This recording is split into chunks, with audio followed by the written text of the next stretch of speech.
আমরা video record করছি। দেখুন গাইস, আমরা বাচ্চাদের নিয়ে যাচ্ছি। দেখুন আমরা নদী পার হয়ে চরে যাব তরমুজ খেতে। তরমুজ কিভাবে লাগায় চাষিরা সেটা আজকে দেখব। এই বাচ্চাদের নিয়ে আমরা ট্রলারে করে যাচ্ছি নদীর পাড়ে।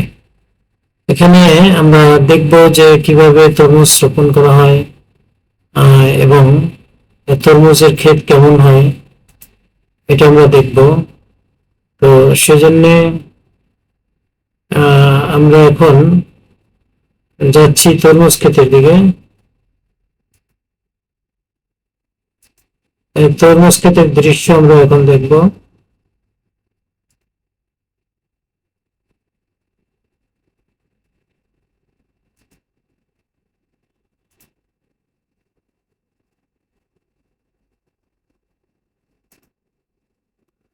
দেখুন বন্ধুরা, আমরা চলে আসছি নদীর ওপারে তরমুজ খেতে।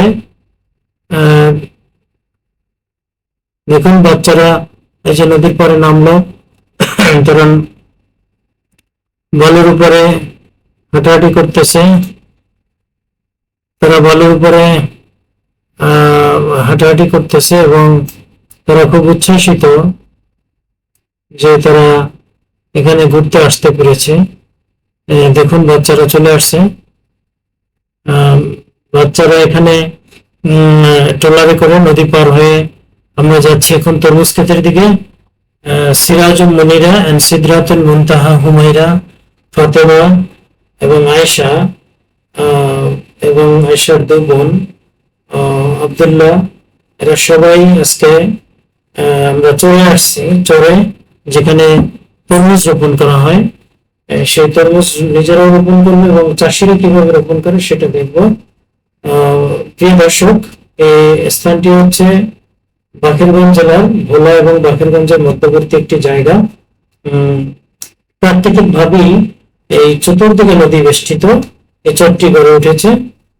আপনি যদি শহরের যান্ত্রিক জীবন ছেড়ে একটু প্রকৃতির কাছে কাছে যেতে চান তাহলে আপনাকে চলে আসতে হবে ঢাকার সদরঘাট থেকে কালাইয়াগামী লঞ্চে করে দিঘির পর ঘাটে নামবেন। পরে এখান থেকে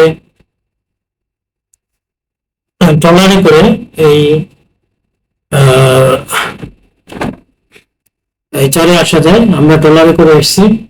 তো দেখুন বন্ধুরা, বাচ্চাদের সহ আমরা চলে আসছি। এই যে আমাদের হেল্প করতেছে শাহেদ, তার শ্রম দেওয়ার জন্য ধন্যবাদ। আমরা যাচ্ছি এখন এই যে তরমুজ ক্ষেতের দিকে। এখানে চাষিরা কিভাবে তরমুজ রোপণ করে সেটা আমরা দেখব। এবং এই যে বিশাল, দেখুন এটা তরমুজ ক্ষেত, বিশাল তরমুজ ক্ষেত। এই তরমুজ ক্ষেত থেকে আমরা দেখুন এখানে প্রথমে বীজ রোপণ করা হবে। তরমুজের যে বীজ চারা সেটা রোপণ করা হবে এবং এই চারা যখন একটু বড় হবে তখন এই চারা আবার ফিল্ডে এই মাঠে রোপণ করা হবে এবং এই চারা থেকে এক একটা তরমুজ গাছ থেকে অসংখ্য তরমুজ হবে। দেখুন আমরা চলে আসছি এই তরমুজ খেতে যাচ্ছি। যে এই যে চাষিরা অস্থায়ী শেড দিয়ে, খড় কুটার শেড দিয়ে অস্থায়ী ঘর নির্মাণ করেছে। এখানে তারা প্রায় 6 মাস থাকবে। এই যে দেখুন এই টবেতে তারা প্রথমে বীজ রোপণ করবে, এরপরে বীজ চারা হবে, এরপরে চারা গাছ আবার খেতে লাগানো হবে। এই যে দেখুন লক্ষ লক্ষ চারা গাছ। এটি একটি তরমুজ উৎপাদনের পেছনে অনেক পরিশ্রম থাকে একজন চাষির। হয়তো আমরা যখন খাই তখন এটা কিনে খাই, কিন্তু এটার পেছনের শ্রমটা আমরা জানি না। দেখুন গাইস, আমরা চলে আসছি সপরিবারে আমার পুরো টিম নিয়ে এই তরমুজ খেতে। এখন আমরা এই চাষিদের সঙ্গে তরমুজ রোপণ করব। কিভাবে চাষিরা তরমুজ রোপণ করে দেখুন গাইস। এই যে বাচ্চারা খুব উচ্ছ্বাসিত তারা এখানে আসতে পেরে।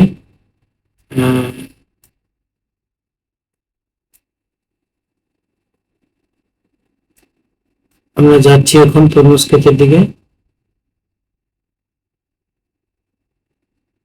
এই যে দেখুন তরমুজের বীজ এখানে প্রথম রোপণ করা হবে, এরপরে বীজ থেকে চারা রোপণ করা হবে এবং চারাটা একটু বড় হওয়ার পরে এটি মাঠে রোপণ করা হবে। তারপরে একটি গাছ থেকে অনেক তরমুজ হবে। এই যে দেখুন চাষিরা বীজ রোপণ করছে, যারা জীবনে কখনো দেখেননি তারা দেখুন। আর এই যে প্রথম বীজ রোপণ করা হচ্ছে, এই যে চাষিরা রোপণ করতেছে এবং আমরাও রোপণ করব। দেখুন এই যে সিরাজুল মুনিরা তার বাবার সঙ্গে হাত ধরে আছে, এই যে সিদরাতুল মুনতাহা, হুমায়রা, ঈশা, আয়েশা এবং তার ছোট বোন, এরা সবাই আজকে চলে আসছে। এই যে দেখুন চাষিরা প্লেটে করে বীজ নিয়ে এই যে টবেতে রোপণ করছে।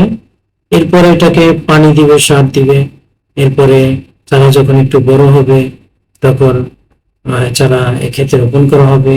এরপরে 3-4 মাস এটাতে পানি দিবে, সার দিবে। তারপরে একটা পর্যায়ে গিয়ে এই তরমুজগুলো ফলন শুরু হবে, তরমুজ পাকবে, তারপরে কাটবে, তারপরে এটা বিক্রি করবে তারা।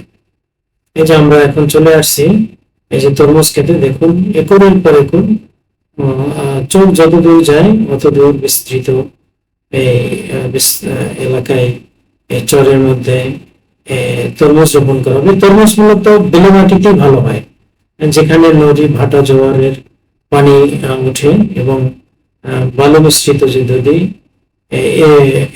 এই মাটিতেই তরমুজ বেশি ভালো উৎপাদন হয়। এটি স্রষ্টার এক অপরূপ নিদর্শন। আপনি বাড়ির আঙিনায় আশেপাশে লাগালে তরমুজ হবে না, বেলে মাটি না হলে তরমুজ হয় না। এবং এখানকার তরমুজ এত সুস্বাদু, এত মিষ্টি, যা না খেলে আপনি বুঝতে পারবেন না। তো এটি আসলে স্রষ্টার এক অপরূপ সৃষ্টি। দেখুন এই যে সিদরাতুল মুনতাহার বাবা এই যে বীজ নিয়েছেন এবং রোপণ করছেন। দেখুন গাইস, এই একটি বীজ থেকে অনেকগুলি তরমুজ হবে। এই যে ছোট সিরাজুল মুনিরা এন্ড সিদরাতুল মুনতাহা, এই যে সিরাজুল মুনিরা ছোট্ট বাচ্চা তার বাবার সাহায্য নিয়ে নিজ হাতে এই যে দেখুন বীজ রোপণ করেছে। এবং এই যে সিদরাতুল মুনতাহা হুমায়রা, সেও তার বাবার সাহায্যে, বাবার হাত ধরে এই বৃক্ষরোপণ কিভাবে করতে হয় সে ছোটবেলা থেকে শিখেছে। এই যে হাউ টু কাল্টিভেট, এটা সে শিখেছে ছোট্টবেলা থেকে।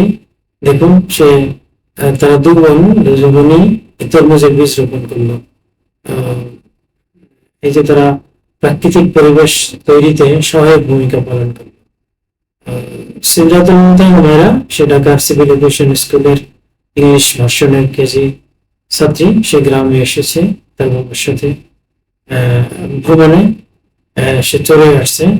এখন প্রথমে এই তরমুজ গাছটি সে লাগালো, আবার 6 মাস পরে এসে এই তরমুজ গাছ থেকে সে তরমুজ খাবে। সে ভিডিওটি আমরা দেখাবো, আপনারা আমাদের সঙ্গে থাকুন। এরকমের প্রাকৃতিক ভিডিও দেখতে হলে আপনি আমাদের চ্যানেলটি সাবস্ক্রাইব করুন, তাহলে আমরা